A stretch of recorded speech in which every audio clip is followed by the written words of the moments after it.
Hello, I'm Tom Leach. With me is Lewis Cox. We've just finished speaking to Sam Ricketts in his first press conference with Shrewsbury Town, and the main thing that comes across, he comes across as very well spoken, very confident, and refreshing guy to have around the place, isn't he?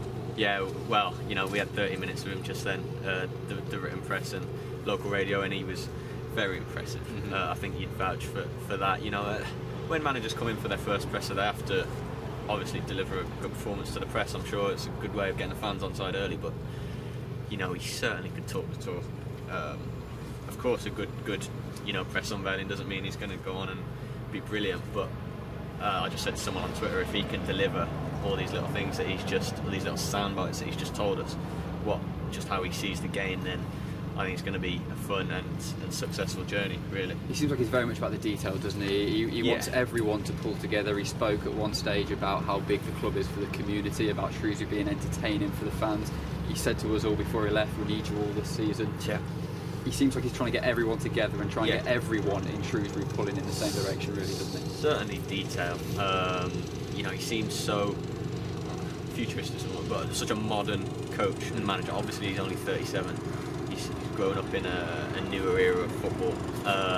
But you know, just the minute details, you know, that he's going to change around here. Just the little things, the little percentages that said, you know, nutrition, diet, all this sort of spirit. It's not going to win you a game necessarily, but something that stuck out to me, he says, will do you well over a season. And yeah, really impressed. I mean, I can't wait to go back and sort of listen to what he had to say and sort of truly take it in and type it out for fans, because it's really impressed me and caught my sort of imagination. And I think, you know, if you were a player in the meeting this morning with him when he first come in before his first session today, I think you'd be impressed, wouldn't you? A breath of fresh air. You'd be motivated. You'd be, you know his name, you know his stature in the game, as played at the top and internationally. You want to impress him. They will get that bounce because players will up.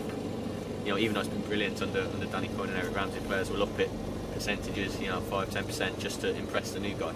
So yeah, I think it all bodes well, certainly for the short term in terms of that bounce, and it'll be fascinating to see how he sets the side out, you know, what players he uses, how he looks to build on, and this is something we're going to talk about next, how he looks to continue and build on what he's ultimately walked into here under Danny Coyne and Eric Ramsey, something that's going so well.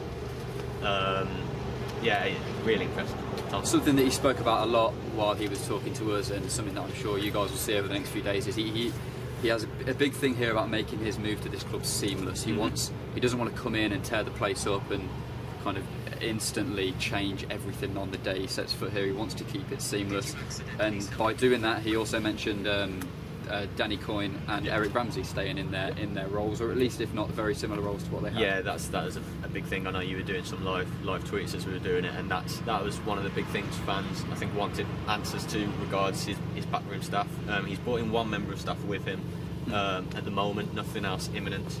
So he's brought in a human performance coach, I think, by the name of John Pitts. More on him later. Which I think just shows kind of the modern management style that he's probably going to bring, helped by his age, really. Yeah, someone like that wouldn't have been within a football club like Shrewsbury 10 years ago, but it's sort of something that he obviously feels is needed now. Or even it shows how different he is to the previous manager, or even maybe Paul Hurst before that. You know, absolutely no disrespect, but under the previous manager there wouldn't have been a human performance coach. That's not saying that Sam Ricketts is better, it's just different, and it's more modern, maybe more detailed.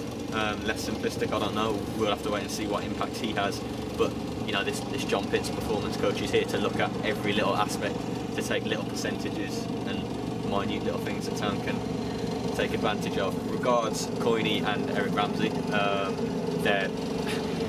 he essentially said it's going to be the same, didn't he? Yeah. Well, obviously he's now manager, so Coyne and Eric are going to continue what they've been doing, just under Sam Ricketts. Now obviously Sam will have some new ideas, but he said there's not going to be drastic changes here, wholesale changes. I'm just going to implement a couple of things that I see, you know, my own rules, that kind of thing. But Coyne and Eric will have a big influence on the first team. That's a big thing for Eric Ramsey, who was academy boss here, but he's very much staying in the first team, which is good news for fans, and Ramsey's created such a good reputation for himself. It's an interesting time really for Sam to come in, because he's going to step in for the game. He will be in charge against Walsall tomorrow night. He'll be stepping in a Checkatrade game where there probably will be a lot of changes, and that will give the impression that he does want to come in and kind of stamp his authority on the team. But really, when it comes to Saturday, you got the impression that it's going to be very much the same philosophy, the same style of play as we've seen in recent weeks. I mean, why would he did say in there, didn't he? Why would you change a winning formula or if it ain't broke? So I would imagine that the league team come Saturday at Burton to be, highly similar to what we've been used to under, injury pending under Danny Coyne and Eric Ramsey.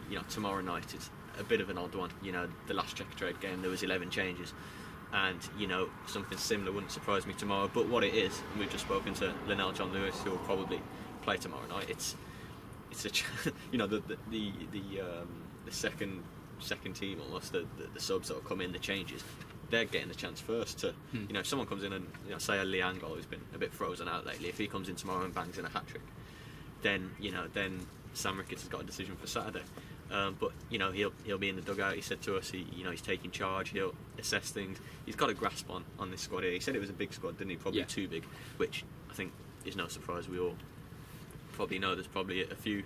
It's a bloated squad. I think John Askey said that before as well. So see what happens there in January. But it's certainly going to be interesting going to Burton. I wouldn't be surprised to see a similar team that's been doing so well. In terms of his style. What did he say to me? I think I asked him, and he said a winning one, didn't he? A winning. What's your preferred formation? A winning formation, of course. But what that means is, he'll look at who they're playing and put out a shape to win it. So he's not going to be stuck to it. I understand he played mostly a 4-3-3 at Wrexham, which is a lot of what Shrews played under John Askey, but he's not going to stick to that. It's not his principles. He says, I like to control games, but I'm not going to play pretty football on the edge of my box and give a ball away. But listen, he was great today. We were all very impressed in there. All the press in there, really impressed. Of course, it doesn't mean he's going to go and win games, but his ideas were, he was so focused and so sort of strong-minded on his ideas. I felt he was sort of set in his ways about how it should be. And he thinks that's going to be successful, and it has been for Wrexham so far. He's coming here with a better quality of players, and I'm really excited about seeing him stamp his sort of authority on it and seeing the players respond, because we know there's a good squad here, and if they can respond, I said to Sam Ricketts, so-so start, slow start in League One, but not far from the top half. There's a lot to be achieved here this season. More than half of the league to go, and in a month's time they could be in the top half if they have a good bounce under Sam Ricketts. So very exciting.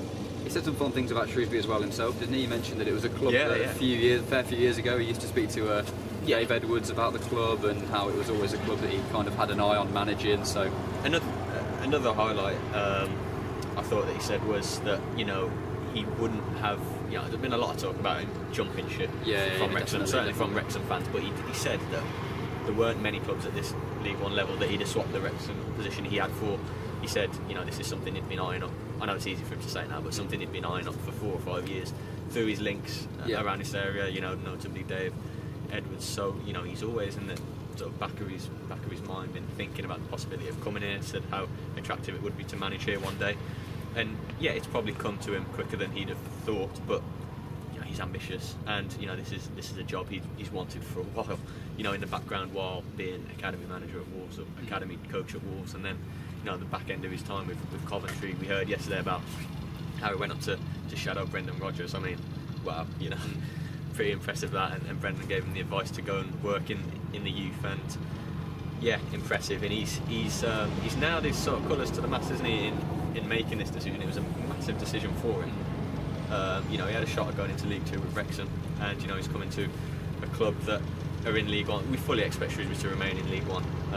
They've got players that should be looking up rather than below them in this division, and I think that will happen under Sam Ricketts.